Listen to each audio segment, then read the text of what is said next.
Om Sai Ram, welcome to Living Spiritually. Let us know some details about Madhavrao Deshpande, who was also called Shama, one of the greatest devotee of Baba. Sai Baba followed different ways of teaching to place the devotees on the right and the religious path. Sometimes he was using the medium of Shama to teach the devotees. All the visitors used to approach Shama, through whom only they would go to Baba for placing their problems. When Shama was bitten by a snake, Baba's command only cured Shama. If Baba was considered as an incarnation of Lord Krishna, then Shama must be regarded as Arjuna. And if Baba was regarded as Lord Shiva, and then Shama as his Nandi. Madhavrao Deshpande, alias Shama, was born in 1835 as per his son's view in village Nimon, Sangamner Taluk, about 20 miles to the west of Shirdi. When Madhavrao was about 2 to 3 years old, his father came to stay at Shirdi with his entire family. Madhavrao studied up to 6th standard in Shirdi itself. As his entire life was spent in the rural atmosphere, his spoken language contained many impurities and many usages from the rural area. Madhavrao got married twice. His first wife was Savitri Bai. He had one son from her. His name was Eknath Pant. The name of Madhavrao's second wife was Dwarka Bai. They had two sons, Jagannath Pant and Udhav Rao, and a daughter, Babita Bai, from his second marriage. Madhavrao was an assistant teacher in a school which was located in the place where Baba's horse is now stabled. A window of that school always looked towards the adjoining masjid. Through that, he occasionally watched Sai Baba, who was taken by people to be a mad fakir. He had no regard for him then. He remained a teacher for 5 or 6 years and gave up that post on transfer. After that also, he had continued to stay in Shirdi. After resigning his post, he used to visit Sai Baba off and on. After observing Baba for few months, he was convinced that our Baba was really a god. He gave reasons as to how his faith grew even when he was a teacher. At that time, he used to sleep in the school, and a window of the school always was open towards the adjoining masjid, and through that Shama was occasionally observing Baba, who was the sole occupant at that time in the masjid. Yet, he could hear English, Hindi, many languages being spoken in the masjid during nights by Baba only. He therefore inferred that Baba had remarkable powers and developed faith in him. Baba used to call Madhavrao as Maza Shama, that is, my Shama. Madhavrao was tall, robustly built, and very healthy. His complexion was wheatish. He used to have a square diet and had a healthy appetite. Up to the age of 72, he did not suffer from any ailments. He did not suffer even from simple maladies like fever or headache. He entirely adhered to an ancient religious tradition. His conduct was sacred and strict in observance of religious rites. Barring a few known households, he never used to have meals at others. He was an expert in cooking. Therefore, generally, he prepared meals with his own hands. When Shama was working in the school, one by name Chidambar Keshav came to Shirdi and asked Shama where was the great saint stated to be living in Shirdi. And to this, Shama replied, saying that there was no such saint in Shirdi except a mad fakir staying in the adjoining masjid. When Chidambar went inside the masjid, Baba showered abuses on him and told him that he was a Muslim and asked him to go and fall at the feet of the sadhu at Bhimashankar temple. Chidambar was worshipping a sadhu living at Bhima Shankar temple at Pune, and on the advice from that sadhu, Chidambar came to Shirdi to see Baba. Chidambar got surprised as to how Baba knew all these things and immediately understood the supernatural powers of Baba. Once, Ananda Swami, a devotee of Akkalkot Maharaj, came to Shirdi to see Baba, and while meeting Baba, there was no exchange of words between them in the masjid. Then he expressed his observation that Baba was a diamond on a dunghill. Once it so happened that when Nana Sahib Nimonkar, who was staying in Shirdi, and his son and daughter-in-law who were at Pune were attacked by plague, as Nimonkar and his wife were devoted to Baba, they were worried, came and requested Baba's permission to go to Pune, which Baba did not give. On the other hand, Baba assured them that they would be cured and also informed that their son would come to Shirdi within 15 days. Accordingly, they got cured and their son visited Shirdi within the time specified by Baba. Shama was once bitten by a snake, and the poison soon spread into the entire body, causing severe pain to Shama, and he ran to masjid, and while climbing the steps of the masjid, Baba shouted, "Rascal, do not climb up. Beware if you climb. Go away. Get down, you fool."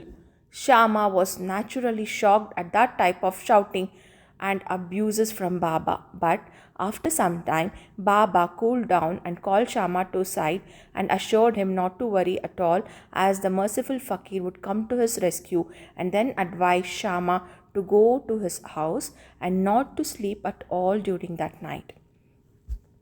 The thunderous shouting expressed by Baba was not at Shama, but was addressed to this poison which stopped from spreading in his body.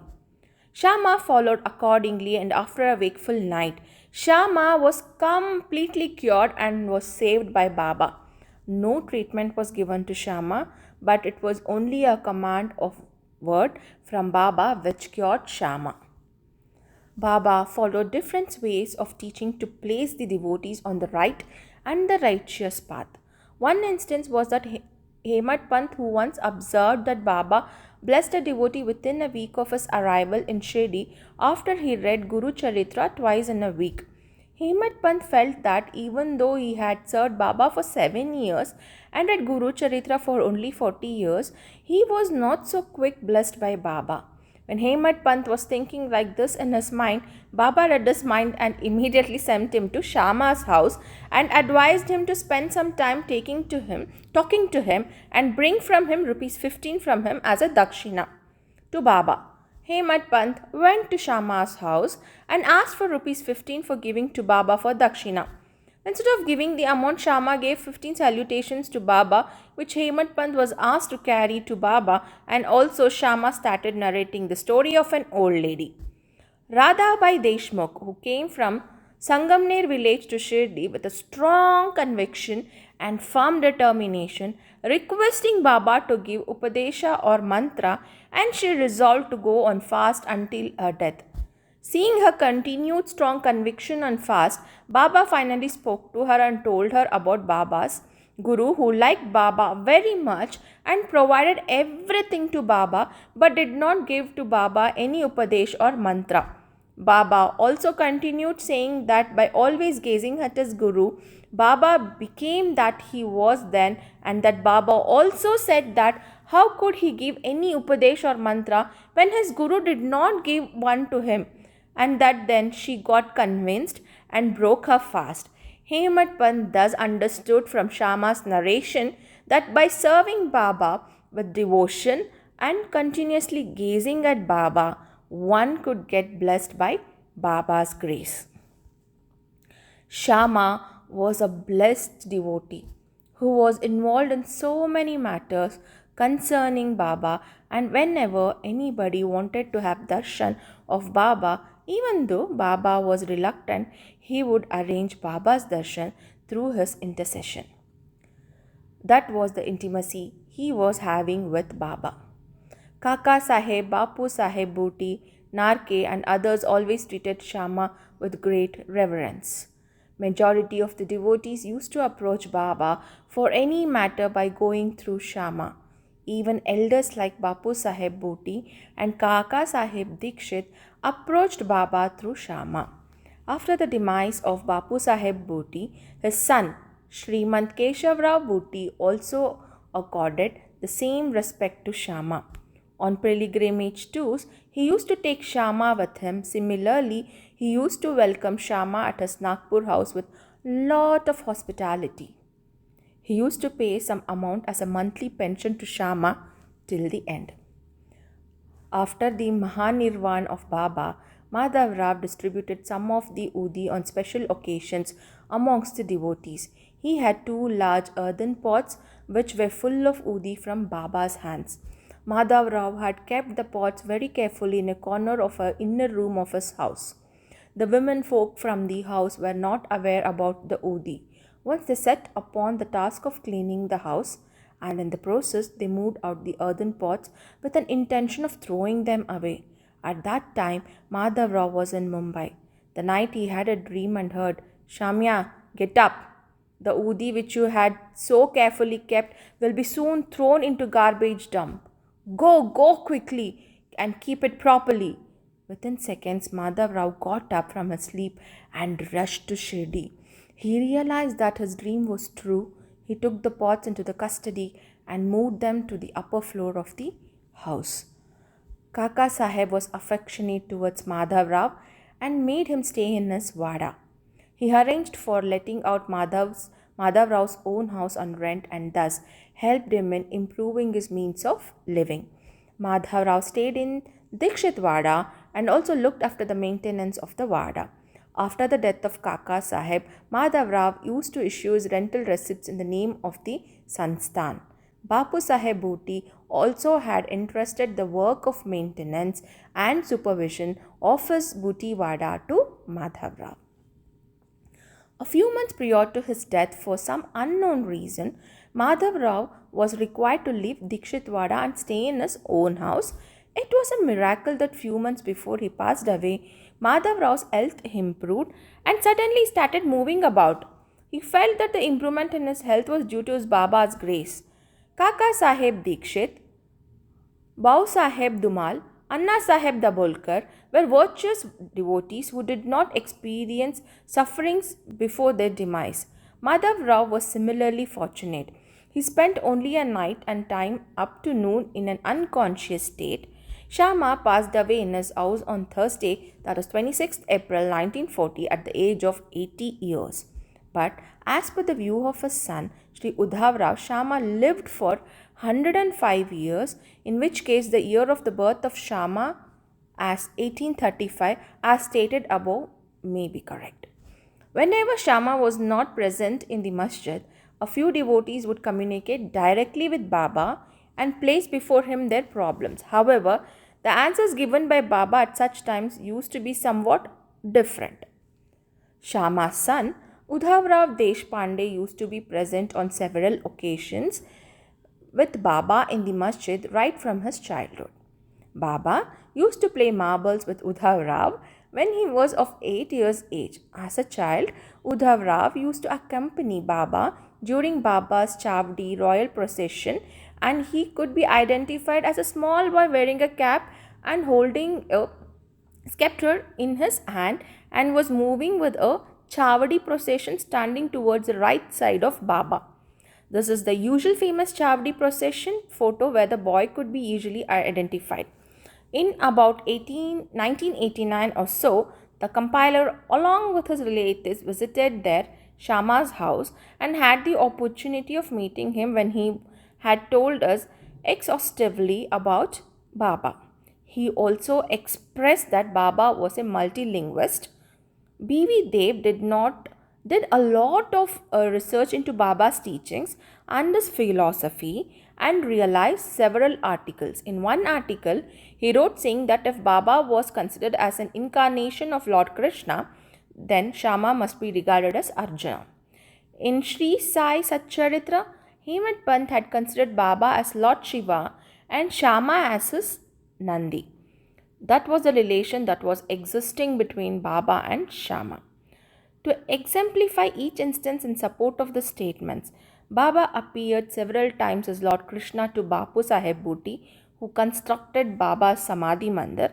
As per Baba's desire, Baba's holy body was placed and preserved in the central shrine meant for Murlidhar, and Baba himself became Murlidhar, that is the Lord Krishna, and the Bhuti Vada became the Samadhi Mandir of Sai Baba. Sai Baba himself named his Hindu masjid as Dwarka Mai, and Dwarka Mai proved to be perfectly the abode of Lord Krishna, who is none other than Baba himself in his present manifestation. Once Megha, who was the first priest to Sai Baba, considered Baba really a Lord Shiva.